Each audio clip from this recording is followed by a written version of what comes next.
Chag Sameach. Chag Sameach. Chag Sameach.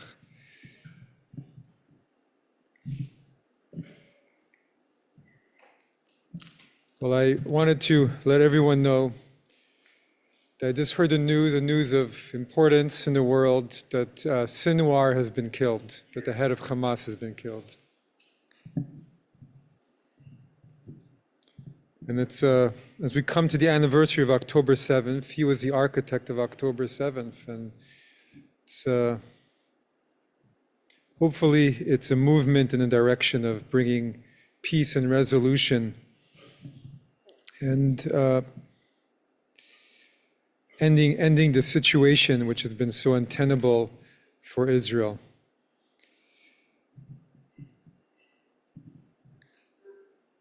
And reflecting back on this year, it's amazing how everything is so cyclical. But here we are a year later with this news and the news of the past month, and it may get much more difficult. We do not know what will happen with Iran, but it's a moment of at least a sense. You say the Sinwar was the main voice preventing the hostages release on the side of Hamas, and that it was the goal of the war, one of the main goals of the war, and perhaps this will allow for the winding down of operations in Gaza and for the beginning of the return of the hostages. Maybe so. And thinking about those hostages who've been all year in the dark tunnels of Gaza and everything that we've been through here, and it's the holiday of Sukkot. And perhaps, for me at least, one of the greatest difficulties of this year, since we heard that news and everything we heard about it, was the sense of taking away our sense of refuge, right? We had a refuge, a homeland where we were safe, but suddenly the homeland is being invaded. Homeland is no longer safe. And everybody felt a sense of vulnerability.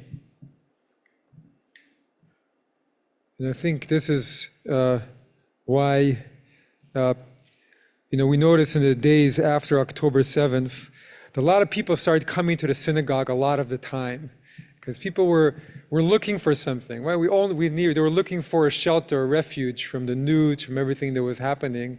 And so people started to come here on Sunday mornings. More people came on Shabbat, because people were looking for a refuge from everything that was happening, the difficult news.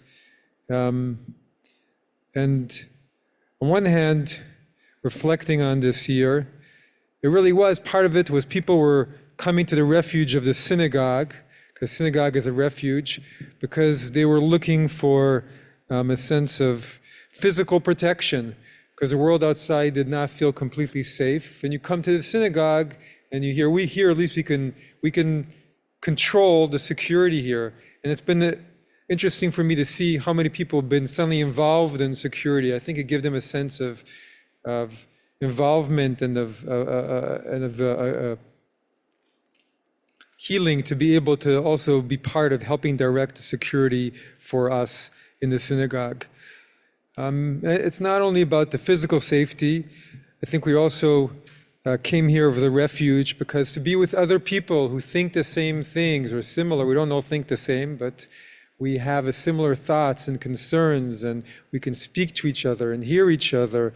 And we all come from different places, but at least we understand the narrative, some of the narrative, we have some similarity in our narrative. And so people came here because of community, because here is a place where you can feel other people who you can share that with. But the other part I wanted to talk about is that people also would come here, and when I first noticed this, that people were coming to the building, I thought of a line from one of our prayers about Ufros aleinu sukat shlomecha, right? And you cover over us your shelter of peace. Because people were coming here because they were looking for a little bit of peace from everything happening here. And this is Hashkivenu prayer we say at Mariv. Remove from us enemies, pestilence, sword, starvation, and sorrow. Remove the evil forces that surround us. Right? That's in that prayer. Spread over us your sukkah peace. And that's what a synagogue is supposed to be. Synagogue is supposed to be a place where you find peace.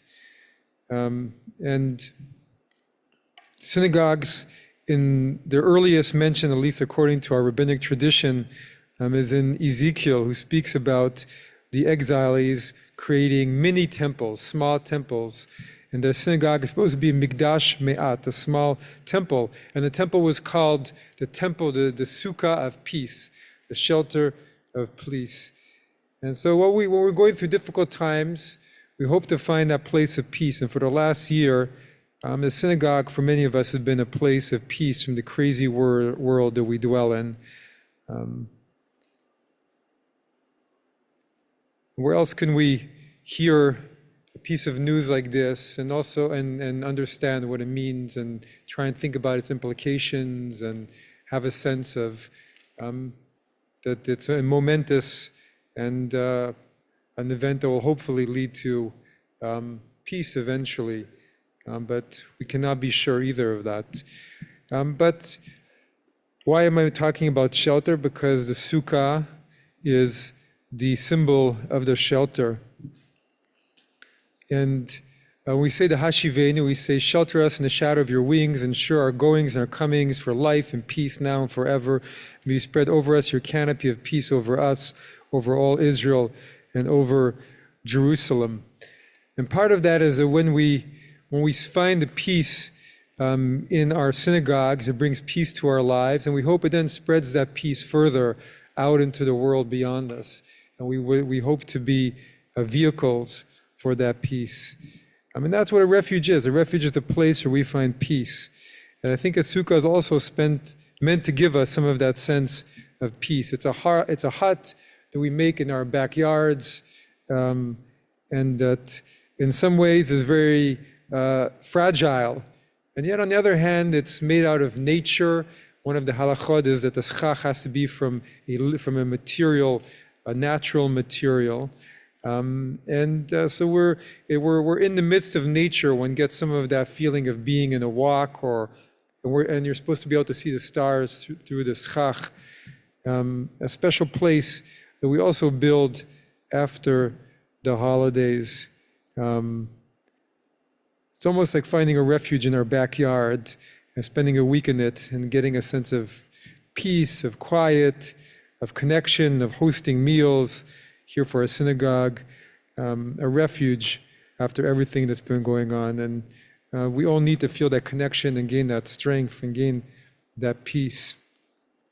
In the Zohar, the sukkah is called the tzila de mehemnuta, the shelter of faith. So ultimately, where do we find our shelter? There's a whole discussion in rabbinic literature about we know that the Sukkot, we're in the Sukkah because the children of Israel, when they were crossing the desert, dwelt in Sukkot. And there's a whole discussion, well, what were the nature of these Sukkot? Maybe there's a practical consideration. How did they find that wood? And did they really carry all that wood around for every single family to have a Sukkah where they went through the desert? And one of the rabbis says, well, maybe they weren't real Sukkot. Maybe really what it was were the clouds of glory. And it wasn't that they found shelter and refuge from living in a structure, but they found shelter from the sense of faith, that they believed that God would look after them. They believed that eventually they would find the promised land. They believed that eventually their story would lead them to good and to well-being. And so what sustained them was their faith and the clouds of glory that were there. So this year we really need that refuge. And for a lot of us, what's been that refuge? It's been being in this room, hearing good news, bad news, just hearing news, finding refuge in our tradition, finding refuge in just schmoozing together, in our melodies, in our holidays, in our synagogues, in our resilience, and also in our faith in God reminds us we need to find a refuge. And so much of that is external. And maybe a final lesson from all of that is, in the end, the only true refuge that one can truly find is within our own selves, because everything else, one can't count on it. A place within where you have to build your own peace, your own strength, and that comes from our own thoughts and feelings and from our own ability to create that within ourselves. And how important building that place is in our world right now, for all of us as individuals to be able to build a place of peace within us, and for societies amid all this turmoil and communities to build that peace. And we hope one day soon for humanity to also be able to build that place within itself where we're no longer in conflict with each other, no longer drawn into wars, but able to build a place of peace. And from there, how much could change. And sometimes it's only when the rain is getting into your shelter and the wind is shaking your walls that you realize how important that shelter is in your life, to find that peace. So there's a teaching about the temple, that really the whole temple was built on top of one stone, the foundation stone, the Even Shtiyah. So there's a teaching that just like the temple had one stone that was really the foundation of the whole temple, that we have one place inside of us that's the foundation of our own selves. And then when we can find that peace, that helps us through the difficult times, the up times, helps keep us steady, and helps us to always have something to go back to, a refuge in this time of needing refuge. Chag Sameach.